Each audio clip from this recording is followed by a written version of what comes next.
When defenses load up to our B side or they put their best players to our B side, that's when we hit them with our switch. Now, our switch is basically just a formation shift. So we'll come out in B's left or B's right. 80% of the time we are running to our B side because teams typically don't shift properly or they won't shift at all. And if they don't shift properly or don't shift at all, we're just going to keep gutting them for massive yards. So then we don't even need to worry about this switch crap, right? But when teams do adjust, all right, they usually adjust to us one or two ways, sometimes both. They'll overload. They'll shift to our B side. That's when you change the strength of the formation, let them shift, then you switch. You make them shift back and then shift over again. So teams will either overshift to the beast. That's when we switch to strength. Or a lot of teams, especially lately, they'll be putting their best players to our beast back side. So that's when we like to call shift that well, especially when they're putting their best D lineman here. That's when we like to shift. I'm sorry, switch, which is a shift, and catch them there. And you'll see on the game film they put their best players there, and that's when we shifted to the other side. So we caught the defense there. So a couple coaching points. Now, when you're going to formation shift, you have to make sure that your linemen don't move. Once the offensive line and tight end are down in their 3-point stance, they can't pop back up. They can't move. So once they're set, they can't move. So what we'll do, we'll give you a play example. This would be beast right, switch, 17 sweep. So our kids will get down and get their splits, get down in their 3-point stance, and they can't move. So once the quarterback sees everyone's set, that's when he'll yell switch, and the backs will switch sides. Now, we don't like to have our direct snap player or quarterback, if he's mobile,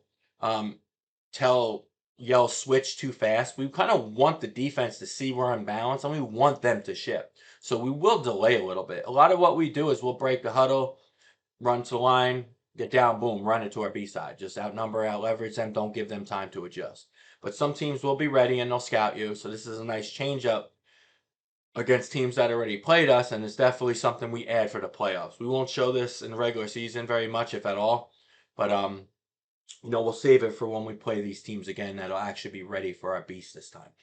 All right, so the lineman gets set. Quarterback delays for a second or two, gives the defense time, because now you want them to shift to your unbalance, right? And this really doesn't work if the defenses aren't shifting or they aren't swapping players to your strength, right? Putting their best players to your strength. If they're not doing that, you don't even need to switch. Okay, this is just for when teams are over shifting to your switch. Over shifting to your strength, that's when you hit them with the switch. All right, so the linemen get down, quarterback looks, once everyone's set, then he could say switch, the back switch, and they have to reset for 1 full second. So keep that in mind, okay? So once they switch sides, they have to reset for 1 full second before the ball snaps. So they'll reset for 1 full second. We'll probably go on set, so it'll be red set, so it's a faster count for us. And then we'll execute the play. So beast right, switch, 17 sweep. We break the huddle, linemen get down to 3-point stance, they can't move.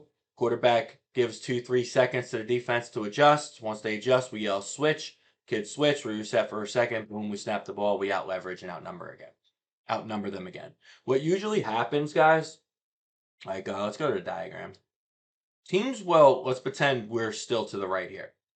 When teams shift to the unbalanced and then you switch it, a lot of times they'll just switch back to balance and not switch to the unbalanced. You know what I mean? They'll switch back and they'll only be balanced, whereas they have to switch back, not to balance, but back to an unbalanced. So they really have to move like twice as wide. I hope that makes sense. I'm trying to figure out how I want to explain it, but like if they switch here, right? Let's say they overshift here, we switch, he only moves back a little bit here. They're still outnumbered. This kid they would have to do pretty much shifting their whole defense back over again to get to the call they want. So a lot of times we'll catch defenses like that. I hope that makes sense. All right. So that's the B switch. We'll run it out of power. I'll do another video of our B switch power. I wanted to do B switch sweep. I have a lot more game clips of us running power. We don't shift a ton or switch a ton, but we do switch a lot with our power. So I have a lot more game film for you on that. Sweep, I only have a couple clips. But I'll do a part 2 of this, our Beast Switch Power. All right, but this one will be Beast Switch Sweep. All right, so Beast Right 17 Switch.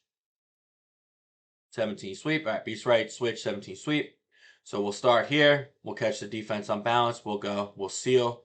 We'll pull an arc, and we'll seal the corner, or we'll tunnel the corner with our offset back, attacking the outside shoulder. If he wants to press up and tame, we'll just base him out. So it's our basic sweep play, and you could see in the we have several posts in our Facebook group that if you're not part of our Beast Offense Facebook group, you need to join it. I'll put a link in the description of this video. It is by far the biggest, the best, and the most active Beast Offense resource on Facebook. So definitely check that out. We have really good video breakdowns and playbooks on with the sweep in it, so we could get more in depth into the blocking scheme of the beast of the sweep. But like here's how it would look. Pre-snap, lineman gets set. Quarterback would yell shift. They shift. It'll look like this. And then you could run sweep to that side. Now, if you want, you could do a lot of different things. You could, let's do this. Like once you shift, you don't have to, you could go beast right, switch, 26 buck. So you could switch and not run to the strength either. A lot of times we'll switch and run to the strength. I will go beast right, switch 17 sweep, so we'll run our sweep after these kids formation shift. Now, what we can do, if you really want to take it to another level, you could run buck. Say the defense, okay? Say the defense follows you, right? They do a good job matching your initial strength, and then when you shift, they still do a good job of matching it. So once, some teams will be well coached and will practice against it if they see you do it. So once they do that, then you could just run this way. You could switch the formation and run any play. You could switch the formation and still run to this side. You could switch the formation and go buck this way with the gap down. Let me redraw that out for you. Gap down backer, pull kick, pull wrap. These guys will block like it's sweep, replace. So we'll get sweep action this way, hand here, I'll fake. All right, guys, let's look at the game film here. What this team did was, let me give you some context. We played this team in a regular season. We ran a lot of beasts and had success with it. What this team did in this second game against them in the playoffs was they took their best players and put them to the beast side. All right, so we do have plays away from beast, and we still had numbers here, but these kids were really pretty good. We had big problems blocking them, and then they would insert these two late to match the numbers. So what we wanted to do is we wanted to shift. We saw they come out and they put their best defensive lineman to the beast side. So we knew when we shift it, okay, in our switch call, they would be stuck opposite of our beast. And their goal heading into the game was to go to the strength of our formation. And to be fair, we didn't show any switch stuff when we played them the first week, or really, this was just a playoff install. All right, so when we switched, they weren't going to be ready for it. We seen they took their best players, put them here. We say, okay, we're going to switch, even though they're still pretty strong. 1, 2, 3, 4, 5, 6. All right, 6. It was basically 6 versus 6, which is fine because we have player advantage. Our 6 on this side, including these two, when they switch, are better than all these kids. Besides this, their middle backer was really good. This kid was good. He's in the middle of the field. There's no running away from him. He's able to run wherever he can. But 5 out of 6 players to the point of attack, we felt like we were better. So for us, it's great to run that way. All right. So now, when we shift it, we knew that they probably didn't practice or were ready for our switch. So we knew they were going to be stuck here. Unless they would swap these 3 with these 3 as we shift it, moving the whole defense, they're going to get misaligned. They're going to collide. They won't be ready. So we knew we wanted to run away from these guys, and we knew that once we shift it, they're going to be stuck here. And even though it's 6 versus 5 or 6v6, it's even, or we only have a +1, we knew we would probably win, which you could see. Like, they are clearly not as good on this side as they were to this side. So that's why we ran that way. Could we still run this? They were sending this kid, and then this kid was inserting late. So they were matching at least 5 over our 6. But could we still have run this way? Get a double here, base out here, insert here, and then him for him? Yes, we still have numbers, but these kids were very good. All right. And our best side of the line was this side, and then here. So we chose to run to where we had better players, and we still matched them. We were still +1. All right, so we were still in a good spot. Yeah, we could have been potentially +2 here, but if you factor in how good these players were versus these kids, that +2 really doesn't matter, especially this kid inserts late, this kid inserts late, so they're kind of matching, so it's even.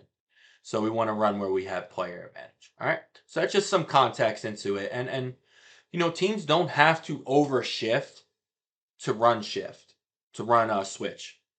All right, if they're having their couple best players follow your switch, but not overshifting, you could still switch to catch the good players opposite, right? Like if you're switch right, they put all their best players to the right, you switch left, make them have to shift over. And like I said before, a lot of times they'll just shift over a little bit from already being unbalanced, right? So let's say they're unbalanced here, the defense matches, we shift to the other side, they'll really only move over a step or two and they'll think they'll be aligned. So before our switch, they're very unbalanced. They're shifted over all the way. And then when we switch, they're really only going to shift over a little bit. So they're pretty much balanced and we'll still outnumber them. So, when teams overload you, they're sending everyone over to the B side. That's when you switch. If they're putting their best players there and you want to run to where you're a little more even or you have better players than them, that's when you switch. All right, so just run into the game film, and you can see like we're clearly better than a lot of these kids on this side. So we shift. I would like us to see snap the ball a little faster. So nice little play. You could tell, these kids aren't as physical, right? Barely even runs to the ball. So we wanted to run where we have leverage advantage. Now we didn't block this right too. Another point, which this would have hit bigger. Let's get our tool. He's supposed to kick out. I mean, I'm sorry, not kick out. We're not running power, we're running sweep. He's supposed to seal, and I need these kids to move up a little bit. This kid should be here. They're too far back. All right, so he's going to seal. He's going to arc, and he's going to go here. And we should have based him. I know this kid took an inside track, which was probably good he did that. But we could have still took him and then arced for him and then cut off that, ideally. But overall, it's not a bad play. I mean, you could see the get off on this side is very weak, but these kids are running laterally. So that's why we wanted to run this way. And then 41 is the only one running to the ball. So, you could see we shift it to where they're weaker. We shifted away from where their strength, where their better players were. You could just tell by the get off, right? Look at this kid compared to this kid, right? They made 92, great penetration.